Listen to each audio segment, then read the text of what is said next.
All right, hey, we got Dylan Wright. We're going to catch up day after the round 17. Dylan, man, thanks for having this chat. We did 13-14 for 12th overall yesterday, man. Let's talk about Mantova. I guess you say Mantova. I want to say it properly. But yeah, Mantua, Mantova, depends on what language you're speaking around here, I guess. It kind of changes a little bit. All right, well, yeah, let's talk about the, obviously, previously we've learned how important qualifying is. So you went out there, but 15th, you qualified? Yeah, 15th was, I guess, the best I could do yesterday. I had some good laps going, but then kind of ended up making a couple mistakes on my fast laps, and it wasn't perfect, but got the job done, I guess. I mean, 15th is not a bad qualifying, not a bad gate pick, really. Even though this track does favor the inside a little bit, but it was okay. Just kind of able to tuck in on a couple of the starts, so it was not too bad. I think qualifying on Wednesday hopefully will be a little bit better.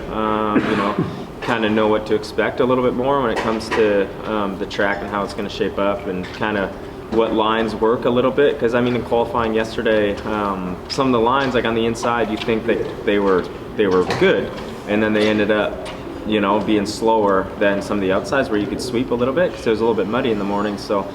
Yeah, I think we live and learn from that, and try and switch my lines up a little bit earlier, maybe on Wednesday, to get a little bit better qualifying, to be towards the inside a little bit more. Okay, well let's go through the motos here. Well, actually, first of all, let's talk. I know you're definitely looking forward to. I mean, you kind of compare this to a bit of a Sandali track. Yeah. It was dry, so that was nice. What did you like the comparison of the two tracks? Were you happy with the track? Yeah, I think the track actually shaped up fairly well yesterday. We got a bunch of rain here this week, so it was deep. It's kind of like Sandali, Deschambault when it rains a bunch, and then it's half dry, half wet, so it's like super soft and ruddy instead of being like, you know, kind of sandy, bermy. But I think it shaped up pretty good. There ended up being a bunch of lines in the morning, but then in the afternoon every line led to the same kind of dry line on the outside because it was a fast way out, because the inside was a little softer.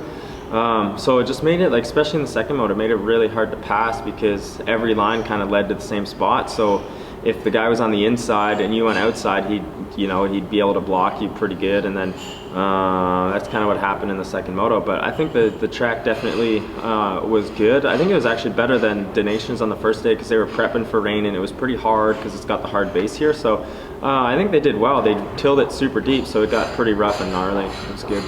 Okay, let's kind of go through the motos here. I mean, again, like I said, the numbers really don't kind of tell the story, because you were in, like I said, you were in like an 8-way battle for 6th place there for a while. Then you had some troubles. I didn't see the first trouble you had, but then you kind of fell down right in front of me. So 2 missteps there. But talk about the first moto and how that went. Yeah, the first moto, obviously, you know, it was okay. I got off to a decent start, I guess. I was able to tuck in on the second corner there, but yeah, it was all right. I think I was maybe 13th there for a little bit, battling with Olsen, and I think Bogers was in there, Lupino, you know, a bunch of guys, Koldenhoff, everybody were kind of in there battling. Yeah, like you say, where it's like from 12th to 6th, we were like within a couple seconds of each other. So I think it was a really cool moto, but like I said, it was kind of tough to pass just because the kind of way the track's set up, and like you're in a battle, so you don't want to go outside and get cleaned out, so it makes it a little bit tricky. But yeah, like you say, with about 10 minutes plus 2 to go on my pit board, I was like, I could see about 6th place or so, so I was like, I want to, you know, I got to try and make some moves pretty quick here, because I mean, 10 minutes goes by fast when you're kind of in the heat of the battle. So yeah, I tried to make a move into the top 10 there, but ended up clipping Olsen trying to get by him, and went down there. But it was kind of like I had to do something, or I was going to kind of end up where I was without making any passes. So I tried to kind of force the issue a little bit, and it backfired, but it was okay. And then, like you said, yeah, I got up after the first time, and then I was kind of right with another guy, and then I went wide, and he came inside and kind of hit me a little bit, and I went down again. I'm like, oh dang. You know, it kind of started going south there, but I picked myself up and put in some good laps at the end, and was able to catch back up to him and finish 13th. So my speed was really good. I was really happy with my lap times I was putting in. It kind of would have put me 5th or 6th in that moto. I was about in that group. It's just that just kind of, you know, unlucky, unfortunate kind of incident, but you know what, it's you live and learn, especially over here. Like everybody's going fast, so like, you know, one little mistake and, you know, you're kind of screwed a little bit. So yeah, something we got to work on. And I got to work on trying to make passes stick earlier in the moto, because I've been finding like I've been making a lot of passes with 10 minutes to go, but before like the 10-minute mark, I'm always kind of struggling to find ways around guys. So you took too long to get around number 32, Van Donning. Yeah, well that's it, because it's everybody. It's tough because like people are going fast, right? So it's like you want to make a move, but it's like early in the moto, so you don't want to go down. But it's, I don't know, it's tricky. But I gotta be more aggressive on the first 5 or 6 laps, you know. All right, so you came through 13th on that one. And the second one looked like you had a good start in that first one actually too. We didn't really mention that, but that was pretty good too. But the second one, it kind of went sideways there in the second turn. Yeah, it's kind of the name of the game, right? Here you get a good start, but the first 3-4 corners are hectic, kind of like at Donations, because both tracks we've been at, there's like a hairpin in the second corner, like a full 180, so you basically come to a stop, and it's like a bottleneck 180 corner. So yeah, it's a little bit tricky sometimes to kind of know where everybody's going. But yeah, I think my starts were getting better. I was using a start map this weekend, which helped consistency a little bit. The second moto, I just spun on like the Monster Energy sign, the plate, like the plastic plate on the gate.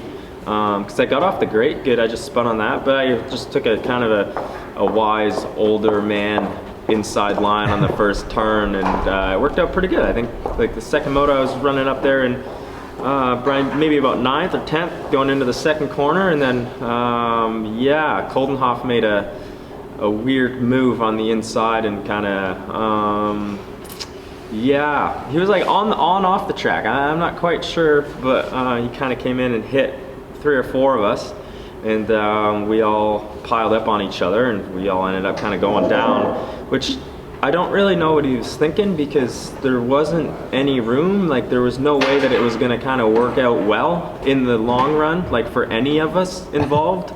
But I mean, I guess that's kind of, you know, it's kind of the name of the game here. I mean, even if there's not a hole on the first 3 corners, they're trying to find one or make one. So wasn't ideal, because I was actually stoked with my start. I was like, all right, finally, you know, I can see the guys in the top 5 and I can maybe try and get there. But yeah, unfortunately that didn't happen, and ended up on the ground in the second corner with dead last. Yeah, dead last. And it was weird because like the way we were stacked up, like my leg was caught between my bike and I think it was Ben Watson's bike, and then his leg was caught between his bike and my bike and the other guy's bike. So it was weird. We were like all laying on each other, and like no real way to kind of get up because we were all stuck. So we were sitting there for a little bit trying to figure out, until he kind of gave me a little push so I could get my bike out. It was, yeah, it was kind of a weird way to, you know, be stacked up in the turn. But once we got going, like our pace was pretty good. My pace was good. I got up to 14th, I think, which was,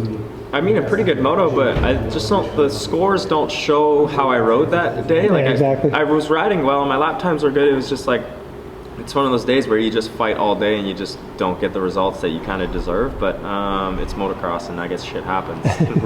Right, so you came all the way back up to 14th. I mean, obviously a good showing. But so now we got a couple days, and we're back there for the final one of the year. But anything this week? Any changes? What are you going to do for this one? Yeah, I'm going to go do a little bit of testing on Tuesday here before the race. They have a little practice track at Mantova actually, so just honestly practice my starts.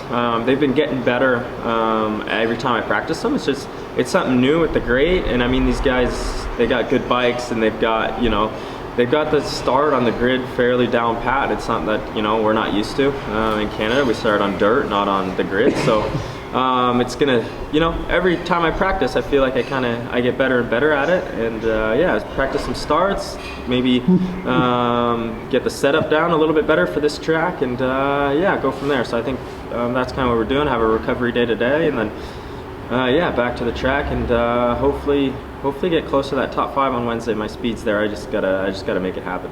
All right, Dylan. Well, hey man, thank you very much for again sitting and taking some time with us here. I know you kind of got a lot of nice injection for some interest in the MXGP series there all across Canada, that's for sure. So yeah, man, we'll let you get going here. We'll get one more to go. And who would you like to thank, huh? Yeah, obviously can't thank everybody from back home showing so much support. It's cool, you know, I'm a long way from home, but I feel like I'm close to home with all the fans and everybody kind of cheering me on from from back in Canada. So thanks to everybody for kind of tagging along this awesome experience I'm kind of having over here, and obviously the whole team, Honda Canada, GDR, Fox Racing, Toys for Big Boys, and Larry for kind of jumping on as a sponsor for the weekend. It's obviously awesome, you know, some companies from back home showing some support while I'm over here, so it's been a big help, and it's been awesome. And then obviously, you know, HRC from over here, Giacomo, Livia from 114 Motorsports, kind of stepped up big to give me a home while I've been over here, and you know, just yeah, all the guys that kind of have my back. It's been a good season, and yeah, like we said, we got one more to go here, and gonna try and go for the best result possible. I know I can make it happen, and that's the plan, you know, eye on the prize and get it done. All right, Dylan, well, good luck on Wednesday, and we'll see you there. Thanks. Awesome, yeah, thank you very much.